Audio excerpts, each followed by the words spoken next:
should not be wasting time and resources and tax dollars discussing issues of same-sex marriages, okay, or contraception. Okay, I understand that abortion is an issue that has guidelines, and also the amount of abortions that happen is a result of bad parenting and upbringing, okay, which people can argue whether there's, religion is involved in the upbringing in the families or not.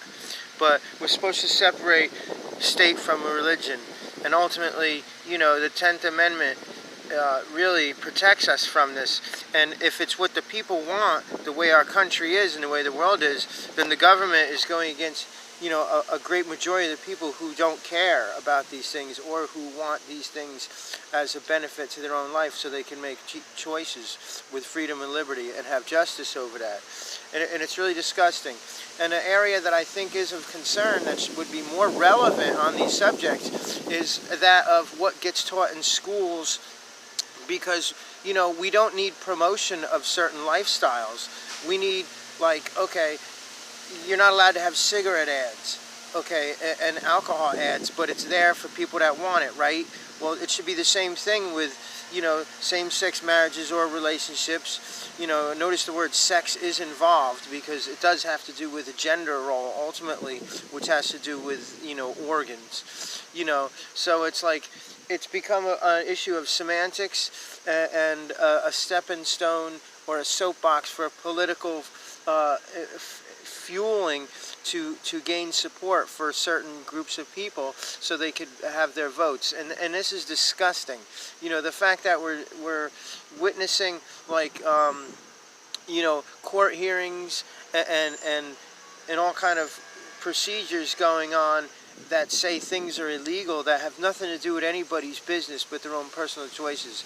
And this is a problem. And this is something that people aren't addressing. It's just like, okay, well, let's just let this happen and wait till the issues that pertain to us come up on the block. And in the meantime, you're letting this happen because you're lackluster and you're lazy.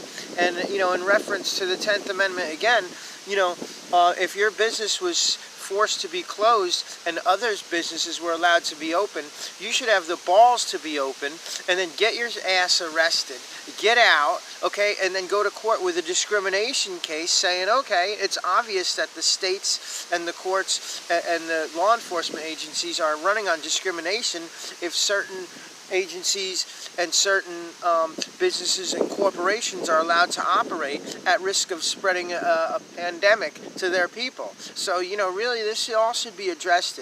Americans have no balls, the courts are overbearing, and the politicians and people that are involved in that, are minding business that has nothing to do with them and using that as a stepping stone to gain support. So it's ridiculous. And when people like me see this, you know what? We're like, okay, we don't really give a crap what happens around us. Just try to screw with the First and Second Amendment and the Fourth Amendment.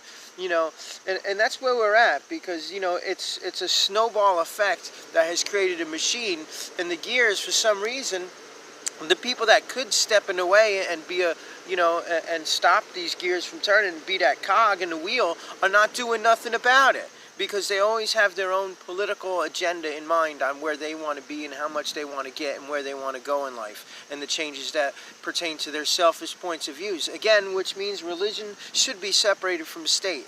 And if I'm not mistaken, that's why the United States was created.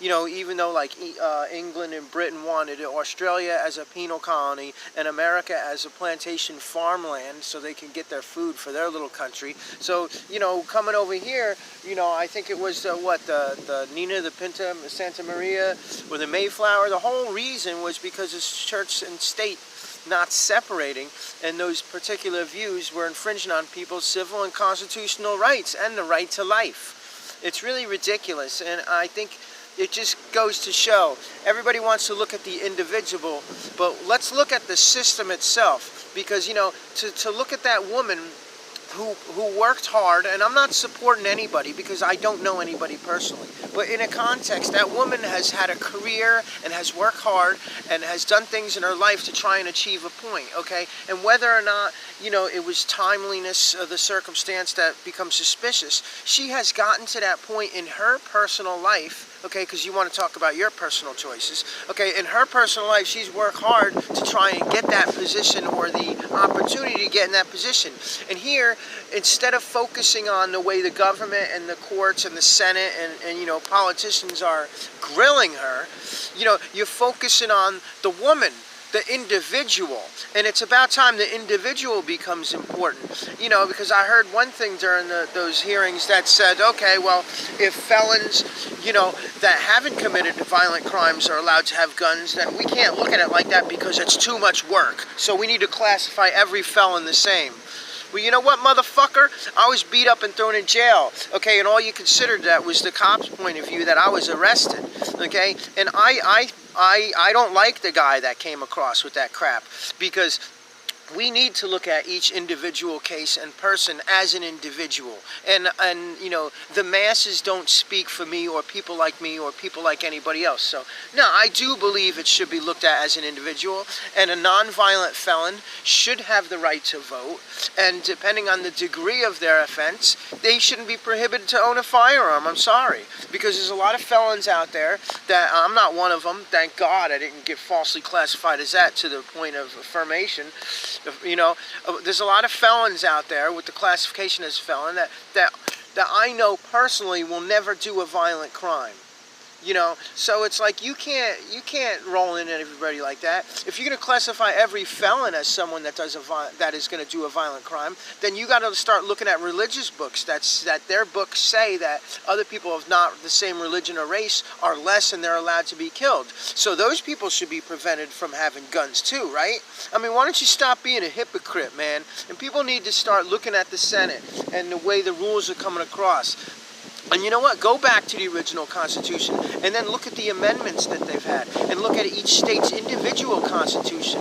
And I guarantee if people started doing what they want and that's not hurting anybody, like running their businesses and having unions, let yourself get arrested. Have the frickin' balls to go through the process like someone like I did and many thousands and millions of other people that are doing right now, because we're tired of it. And, you know, we have to use ourselves as self-sacrifice. So you can't hide forever. So why don't you use yourself as an example to promote your own life, okay, and live your life, and if something happens, deal with it then, okay? Get out of court and get out of jail and go back into court and say, okay, well, my business was forced to be closed and this one was allowed to be open. Bam! Discrimination. Your ball's been in your hands the whole time and you're dropping it. You know, it's just terrible. So anyway, have a nice day. Peace.